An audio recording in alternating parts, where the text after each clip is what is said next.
শরীরে চামড়া ছিল টান, মিষ্টি সুরে গাইতাম গান, গলার আওয়াজ আমার কত দূরে যাইতো।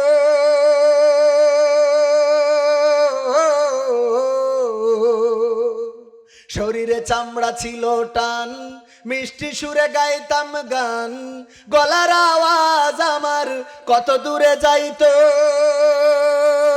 পাইকা গেল মাথার চুল, কথা বলতে পড়ে ভুল, পাইকা গেল মাথার চুল, কথা বলতে পড়ে ভুল, চোখে দেখি গন্ডগোল, দন্ত নড়িল, পাখি উড়ে যাওয়ার বুঝি সময় হলো, পাখি উড়ে যাওয়ার বুঝি সময় হলো। রঙ্গরসের দিন ছিল আমার একদিন, রঙ্গরসের দিন ছিল আমার একদিন, 12 ঘন্টা বেলায় আমার সন্ধ্যা হইল, পাখি উড়ে যাওয়ার বুঝি সময় হলো, পাখি উড়ে যাওয়ার বুঝি সময় হলো। ঘন ঘন আসে দম, কানেতে শুনি কম, পিছে পিছে জাম আমার ঘুরতে লাগিল।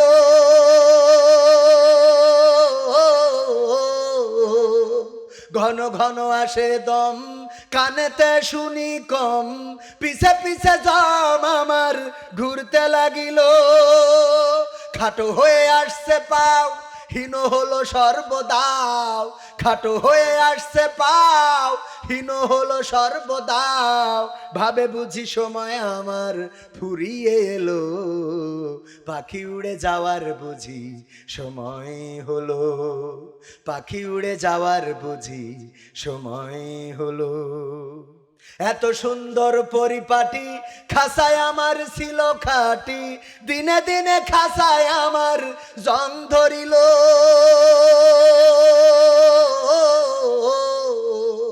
এত সুন্দর পরিপাটি খাসায় আমার ছিল খাটি, দিনে দিনে খাসায় আমার জং ধরিল। পুরাতন খাসাতে পাখি করে শুধু ডাকা ডাকি, পুরাতন খাসাতে পাখি করে শুধু ডাকা ডাকি, একদিন আমায় দিয়া ফাঁকি উড়িয়া যাইব, পাখি উড়ে যাওয়ার বুঝি সময় হলো, পাখি উড়ে যাওয়ার বুঝি সময় হলো। রঙ্গরসের দিন ছিল আমার একদিন, রঙ্গরসের দিন ছিল আমার একদিন, 12 ঘন্টা বেলায় আমার সন্ধ্যা হইল, পাখি উড়ে যাওয়ার বুঝি সময় হলো, পাখি উড়ে যাওয়ার বুঝি সময় হলো। ঠিক না? ভুল বললাম? যারা মুরব্বী তারা বুঝছেন, পাখি উড়ে যাওয়ার বুঝি সময় হয়ে গেল।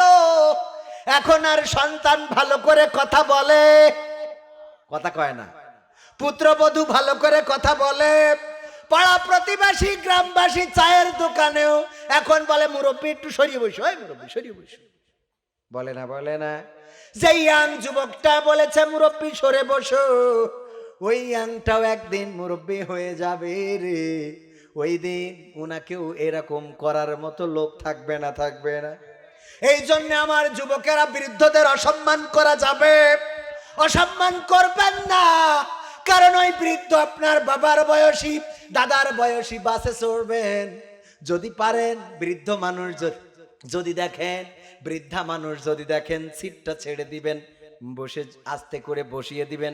কাকা আসেন, চাচা আসেন, দাদা আসেন, বসেন। পারা যাবে কি না? যাবে।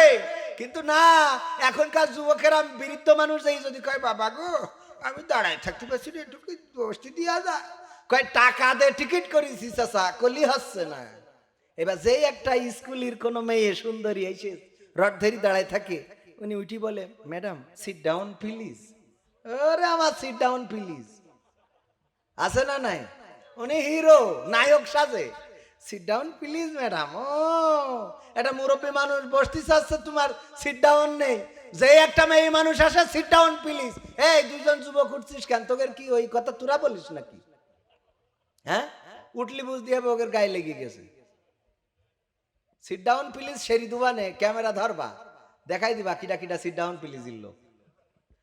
সিট ডাউন প্লিজ বলতে হবে মুরব্বীদের, বিধবাদের, গর্ভবতীদের, অসুস্থদের, ল্যাংড়াদের। দেখবেন যে অনেক সময় অনেক ওই যে মালাই ভাষায় বলে কোরাং উপায়া, মানে এদের যাদের চাল চলনে সুস্থ স্বাভাবিক নেই, এদেরকে একটু বাসের মধ্যে বসতে দেওয়া যায় না? এই কাজগুলো আমরা করতে পারি না। আমরা মেয়ে মানুষ দেখলে ওরে বাবা হিরো, আর মেয়েরাও তো আছে, যদি ওইরকম চান্স পায় বাবা, ওনার ভাব দেখে কিটা।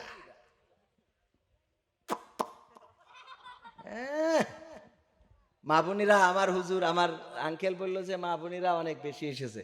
যাক আলহামদুলিল্লাহ, সারা রাত দিন সিরিয়াল দেখে আসবে না কেন? এখানেও আসার দরকার আছে না নাই? দুই দিক থেকে সমান সমান করার দরকার আছে না? ওই যে ছাগল চুরি করে নে কুরবানি দিচ্ছে চোর, তা বউ বলছে তুমি 12 মাস চুরি করো, আমি কিছু কইনি, তাই বলে কুরবানি দিবা এই দিন ছাগল চুরি করি? তা বলছে তা তোর অসুবিধা কি? তা বলছে অসুবিধা না, এটা আল্লাহর কাজ করতে চাও তা চুরি করি? বলছে যে তুই এই জন্যই তো আমার বউ হয়েছিস, তোকে তো বুদ্ধি একটু কমই থাকে।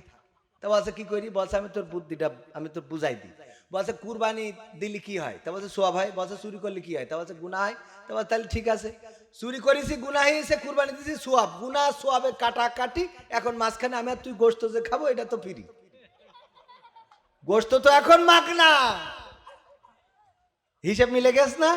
তোমার মা বোনেরা মাহফিলেও আসবে, বাজারেও যাবে, সিরিয়ালও দেখবে। মাহফিলে আসলি সোয়াব, আর সিরিয়াল দেখলি গুনা, দুটোই কাটাকাটি, সিরিয়াল দেখা মাঝখানে বাপ। ঠিক আছে না? হ্যাঁ, সব কিছু মিলাই এর মধ্যে মাহফিলে আসে, এসে একটু শোনে, হুজুরকে দেখে। আর হুজুরকে দেখেও মা বোনীদের মোটামুটি এই যে প্রজেক্টর নিয়েও অনেক তর্ক বিতর্ক আছে। তবে আমাদের আফসারি ভাইয়ের কাছে নাকি কিটা ফতোয়া জিজ্ঞেস করেছে যে প্রজেক্টরে তো আপনার দেখানো হয় মহিলা প্যান্ডেলে, এটা কি জায়েজ না না জায়েজ? তা উনি বলিস কি যে দেখেন ওই প্রজেক্টরে যদি আজহারি ভাই দেখানো হয় তাহলে হয়তো বা একটু নাজায়েজ হতে পারে, কারণ ওনার চেহারা ভালো, তো আমার মতো ভাঙাচুরা চেহারা দেখালে অসুবিধা নেই। তা আমিও বলবো যে আমার মতো কাইলে কুদাড়িয়ে মুদাড়িয়ে দেখালে সমস্যা নেই, যাকে চেহারা ভালো ওকে দেখায় না। হ্যাঁ ঠিক আছে বাজান, তাহলে কি সামনে যাবো আর একটু? আমি তো এখনো শুরু করিনি, শুরু করবো। আমরা 12টার মধ্যে শেষ করব, আপনারা যদি থাকেন ইনশাল্লাহ। আর আমার যুবকেরা দেখছি আস্তে আস্তে আসতেছে, অনেকেই বাইরে দাঁড়ায় আছে, তারাও আসতেছে। আসলে কোরআনের সুর অনেককে টানে। আমি যদিও অত কোরআনের কথা খুব বেশি বলা শিখিনি, তবে শিখতেছি, দোয়া করেন যেন ভবিষ্যতে পারি। অনেকেই কবে পারেন না, তা আইছেন কেন? আইসি ওই আমার আঙ্কেলের জন্য। আঙ্কেল কই? আঙ্কেল ওই যে আছে, ওই যে লাঠি দেখছেন না, না আসলে ওই যে বাঁকা ধরি বাধাই নিয়ে টাইনে নিয়ে আসবে। গতবার আঙ্কেল আমার চলে গেছে ডাইরেক্ট, আমি যে কলেজে চাকরি করি শিখেনে। এইবার কইলো কি আসতে হবে? আমি কইলাম না আসতে হবে না, আমি যাবানে। কারণ ওই লাঠি নিয়ে এসে যদি আবার রাগ করি কষি দেন দুটো একটা তো শেষ। বীর মুক্তিযোদ্ধা আলহাজ মোহাম্মদ জাহিদুর রহমান সহ আজকের প্রধান অতিথি জনাব মোহাম্মদ আশরাফুল ইসলাম, এছাড়াও বিশেষ অতিথি রয়েছেন অনেকেই। আমার আগে আলোচনা করেছেন ফুরকান আহমেদ বিন কাসেমি সাহেব, মাওলানা মুফতি, শাইখুল হাদিস ও মুহতামিম সিরাতুন নবী সাল্লাল্লাহু আলাইহি সাল্লাম মাদ্রাসা, ফুলতলা, খুলনা। উনারাই হলেন প্রকৃত অর্থে আলোচক।